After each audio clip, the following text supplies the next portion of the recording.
Hello, welcome to the Mics On podcast. Because if you're going to say it with the mics on. I am your host, Aaliyah. And I'm your host, Brianna. And today we are going to be talking about Taylor Frankie Paul. She's been a hot topic with The Bachelorette. There's a video that was released. There was a court date recently. I haven't really heard too much rumblings about her in the past week and a half or so, but I don't know, I want to talk about it. Well, first off, I have watched all of Secret Lives of Morbid Wives. And have you? I have not, but I want to. I feel like when I have my surgery, when I'm in recovery, that's one of the shows on my list. So back in 2023, I have a diaper tab on my sleeve. Tell me a mom without telling me you're a mom. Right. That's how you know I'm a mom. So back in 2023, in the beginning of the filming of the first season, and they show it in the first season, she had a domestic dispute with her boyfriend, Dakota, baby daddy. They've been on and off, so I don't know the status of the relationship at whatever point. And it was filmed that there was a domestic dispute and she got arrested during or for that. It didn't really talk too much about what it was, but she served her time. She had her consequences back in 2023. Well, now that video from that dispute was released in 2026 and right before the release of her Bachelorette season. So, have you seen the video? I have seen the video, and I don't know if disbelief is the word, because we're talking about the one where she threw the chair, right? And her daughter was there, or one of her kids were there, and it like hit the kid. How can you get to a point of being in a DV situation, right? And your kids are there, and you are willingly throwing chairs at another human being for, like, what does that show your kids? And then also your kid was injured, and even in the video the kid was injured and she still continued to go attack him. So it just makes me like, as a mom, I'm like, how could you ever do that? And then also that poor baby girl. There was a police call between the ex-husband, Tate Paul, that was released, and it was about that situation. And the information in that police, he talked about how she did have a bump on her head, like she did get hit on the head. And people with this video, I think everybody sees it and is like, wow, that's so disgusting. And then other people have made excuses. Here's the argument around it. This is reactive abuse. So she was pushed and pushed and pushed until this happened. Some comments say, I haven't seen any police reports or heard any recordings or anything. Allegedly, Dakota had her into her garage and would not let her out. Then when she finally got out is when she was freaking out on him like that, and that's when the recording started. Something I noticed, my first thought the second I saw that video, my first thought was like jaw drop. Like, this is insane. This is awful behavior. Can't believe you injured your kid. My thought is when he said, your kid's right here, and then he moved towards the kid, that was like a huge red flag in my head, because as a mom, and a mom to children who are not biologically mine, if I was getting attacked, never would I move towards a child. I'm just saying I noticed it, and her behavior was still absolutely disgusting, like to throw a chair when your child is at risk of getting hit by that. But what do you think? I agree with you. I've watched the video like multiple times. I stand by what I said originally. I think it's disgusting what she did. I understand people's like take on abusive situation and push to a point. I just still think if you know your kids are involved, why don't you do your best to either at least move it into a different room? I just don't think I could ever, for one, get that mad to do that to somebody, but also do that with my kid being present and then also injuring my kid. And now with him, with the video, I agree with that. I think there is some motive. I mean, why'd you post it before her release date? You've had that video for how long? And now you're posting it before the Bachelorette? I think they're both in the wrong. I think he definitely tried to make her the evil one, but like you said, why did you go near the kid? Because if that was me, if a chair was getting flung at my head, I would be going the opposite direction if my kid was right here. I get that there's a lot of DV cases out there, but I just feel like she's just messy and he's messy. And I wasn't surprised when that video came out. And I think that's the worst part. It was like, oh, It's just Taylor having another stupid story attached to her name. Yeah, I think also with it being released like right after people were finishing up that third season, she was not a favorite this third season at all. In the first season, she was a huge favorite, and I even think the second season, but by this third one, where she lacks an emotional intelligence. Actually, one of the previous seasons, she got some really big, I don't know, opportunity of some sort. I can't remember what it was. It was like a red carpet event, and she posted about it, and nobody from the cast had commented on her video. And she then made another post, like calling them out on it, less than 24 hours after she posted about this opportunity. But some of the other Mormon wives, I guess, like reached out to her personally and congratulated her for it. So she like threw this whole temper tantrum about it. And what we see in this season is that it was brought up again. And it's like, now I'm afraid, like, anytime I don't like a post, anytime I'm not in a comment, like, people are going to come for me because I'm a bad friend in the public eye because Taylor made a big deal about it. And now the only person from the cast who's in the comments is Chase. He was dating or kissing Jesse, right? I remember when the swinging, does this come out in COVID? I remember just like having nothing else to do with my life than be invested in this whole like swinging scandal on TikTok. And I remember Taylor took it too far and one of the other husbands took it too far out of their mutual agreement, which is for one just so crazy and no tea, no shade. But how do people get in those situations? And how do you like do that with like your friends and I'll just be cool? I topic for a different day. But then on top of that, Chase is like always going after Miranda in the comments, trying to be like flirty with her. Maybe it's just for the fun and like the views and crap. But then, like, why you go do that? Like, if you're trying to have a good relationship with your baby mama, why you go kiss one of her friends? And I thought her post about like, oh, get ready with me. Why there's like a whole waiting room of women like trying to date my ex-husband or something. I thought that was so iconic. That's so like honestly funny and real. And she was just kept it classy, but she was like, that's my opinion on the situation. But I do agree with you on Taylor lacking emotional intelligence. Yeah, I think for Miranda, first off, what's really unfortunate is that have become a big fan of Chase, especially this last season. And I just find him to be so funny. But out of this Mormon wives, four of them have been with Chase in some way, like a kiss, as something, a date, whatever. So Miranda is his ex-wife. Taylor and him had the whole thing that's like why Miranda's now the ex-wife. Layla got with him at one point and then got with his brother, and that was a very serious relationship that has recently ended. And then now Jesse has hooked up. I can't wait to watch this and be so in the loop because, like I said, all my knowledge was from COVID time. So I'm excited to watch and actually like get more inside scoop and understanding it. From what I've seen, Taylor is the most problematic wife. Yeah, no, I would say especially this season. In the first season, Demi was a fave. She was my favorite in the first season, and then the second season come around, and she did some things to me that were kind of just like red flag, like I don't like you. But I would say that a general consensus is more people don't like Demi than Taylor, because Taylor is so loved by so many people, and Demi really didn't have like that kind of cult following that Taylor has. In the second season, I believe Demi did some things like Chase like poked her a little bit, like, "Hey, where's your husband?" and kind of like barely touched her side, and then she went and found her husband and said that he put hands on her. That's what she told her husband. And so the husband obviously goes to make a big deal about it, like, how dare you put hands on my wife? And Chase was immediately like, whoa, what are you talking about? Yeah, no, I'm sorry. I'll apologize. And she did another thing where she exposed Jesse for an affair that she had with this guy Marciano from Vanderpump Villa, which they went on to for an episode, I guess. I don't know. And then, but in reality, Demi was also having an affair with him. So Demi is a pretty big villain, but Taylor, I think, like, when it comes to like Demi's very manipulative and kind of like evil, but it's still entertaining to watch to where Taylor's almost gives you like that like sick to your stomach, the domestic violence, the hitting her like that it got her kids. And she did not, I think she did get charged with child abuse, but it was a certain type of child abuse because it wasn't intentional. But yeah, so that all that happened when 2023 got resurfaced right before The Bachelorette, and then they decided to cancel The Bachelorette. Now, I want to know your opinion because I have an opinion on that.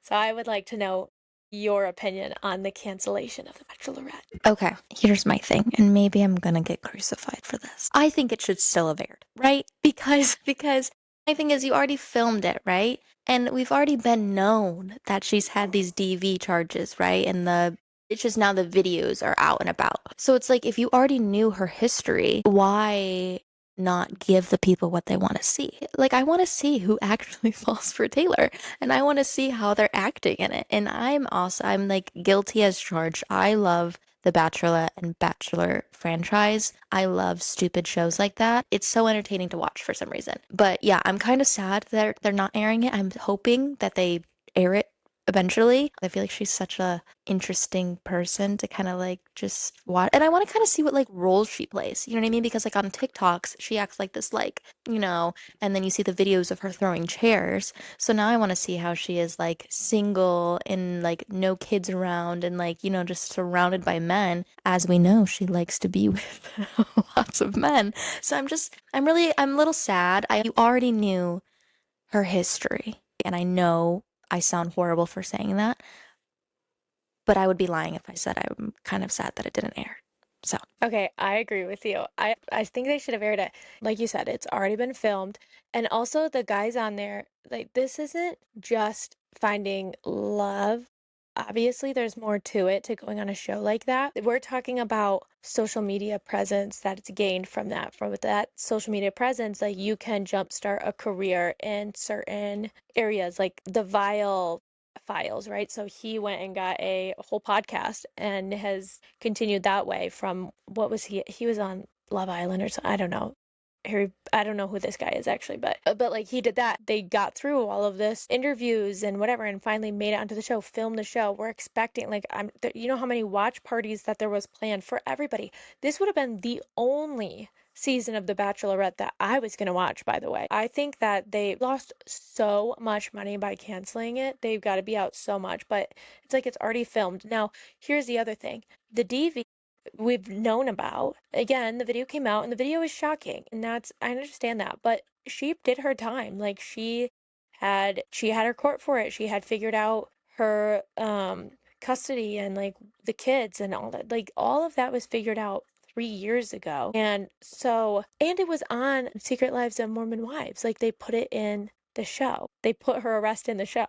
And so it's like I don't know. To me, it's just interesting to me that they decided to cancel it. I think that if anything, what they should have done is put a little, like memo screen, whatever, that said something like, "We are donating this much money to this domestic violence organization," or if you've ever dealt with blah blah blah, call this number. Whatever. They should have done something like that, and they still would have made all their money besides however much they decided to donate. And then so many people would have watched it. And yeah, I don't know. I'm hoping that they air it later on. I hope so too. I feel like you said, she already paid her dues and not condoning what she did by no means. Like that's something she's going to have to live with. But at the same time, one can hope she's doing the work to be better, right? And actually seeking the help that she needs. But like we've stated, if it was already posted in a show, and I've known about her arrest for a long time before she was announced as the Bachelorette. They're going to do their digging on their Bachelorette. They're going to find all this history, right? So it's like you already knew it. I think seeing the actual video instead of just hearing about it, like seeing a visual, maybe shocked a lot more people. It made me more mad at her. And it made me mad with him too. Like, for one, like, why would you want to post this for your kids to see in the future, possibly one day? Maybe I'm wrong for saying that it should have been aired, but I think, like, obviously these people go on there to find love. But like you said, they go on there to have a shot at fame, right? Have a shot to get their life off the ground or like launch their business or really, you know what I mean? Why cancel somebody for something they've already been canceled for? Again, like I don't understand that about cancel culture is how can you crucify someone for their actions years ago?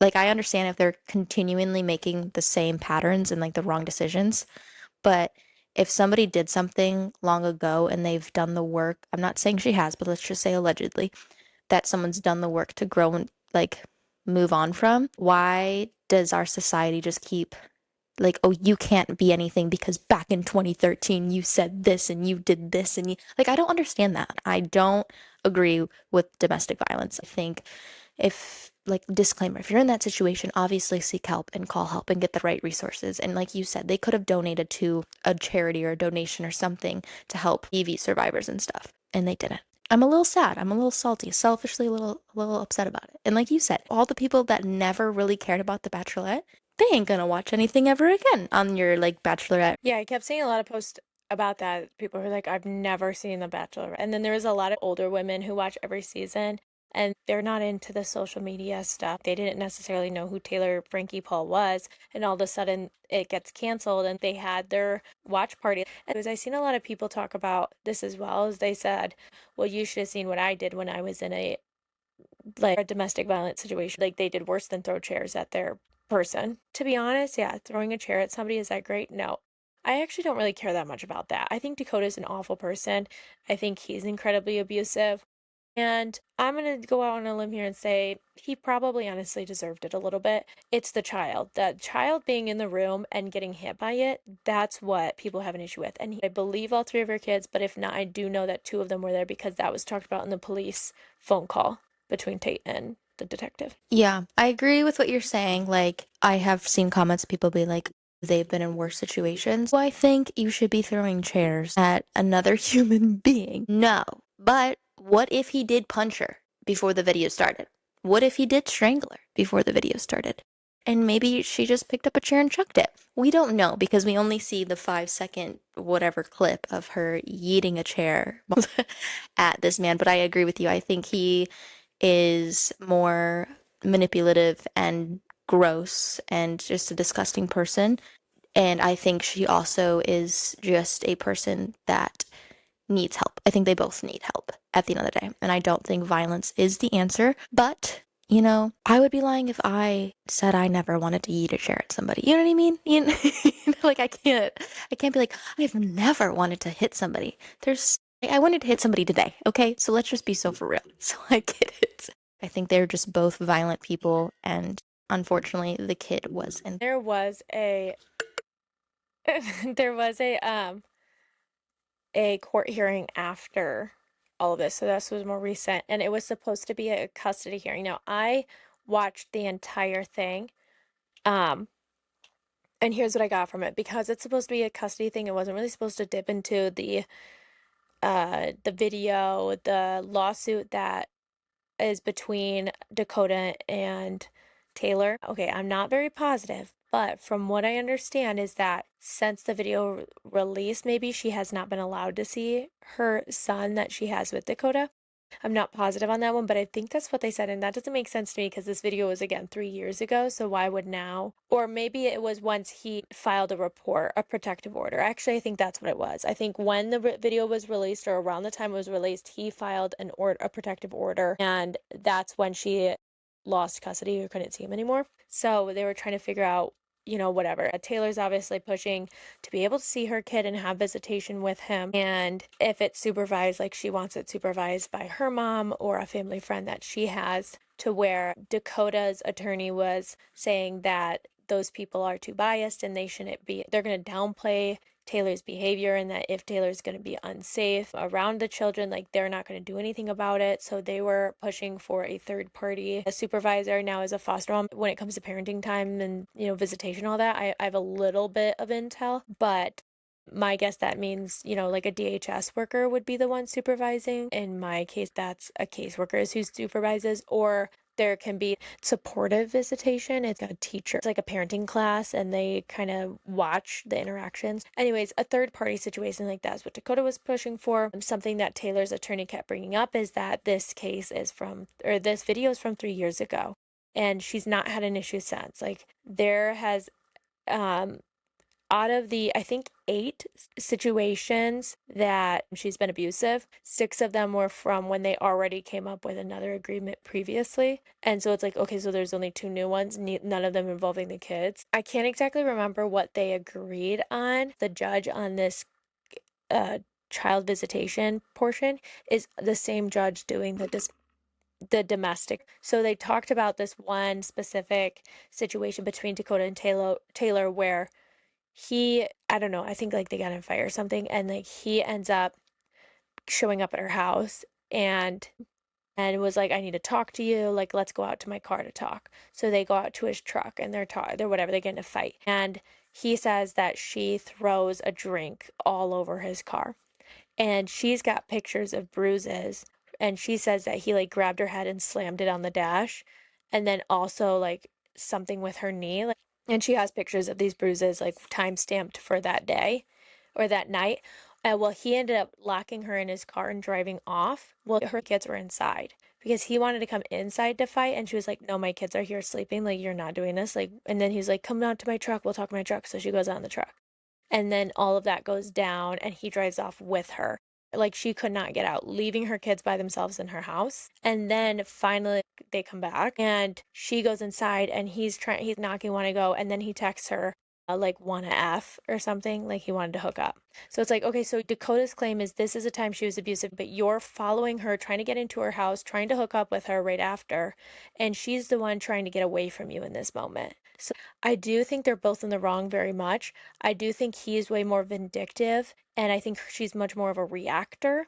And then also she has an emotional immaturity that kind of like her responses aren't very appropriate. I think she's, too hot a lot of the times, but I think he pushes it. I think she probably is more provoked to her reactions and like it takes her like you push some buttons for her to do what she does, right? But not agreeing with her actions. Like you obviously need to control your anger. But I also think like him hurting her, driving away, and then trying to shebang, lang lang with her is it's a little weird. It's giving messed up and toxic and controlling and narcissistic and abusive. And I think, like you said, her losing the rights to her kids. If this was a video from 3 years ago, why is she losing her rights to her son? You know what I mean?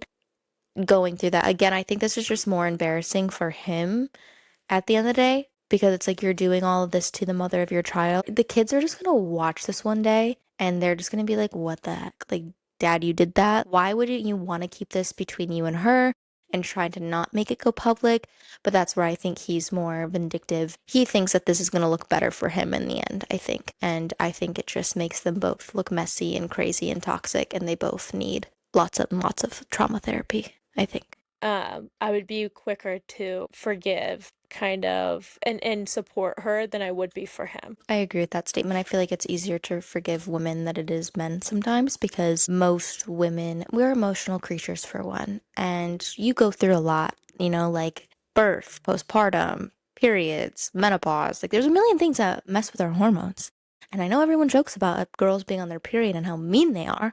Now just take that anger and all of those heightened emotions and getting beat on. Like, yeah, you're gonna go crazy. You know what I mean? I want to know people's perspectives. So hit us up in the comment if you've seen the video, what you think about it, if you think The Bachelorette should have been canceled or not, if you're team Dakota, team Taylor, or team none of them. I would say that's probably where I'm at right now is team none of them. I'm team neither. They're like, it's just a train wreck. I'm team kids.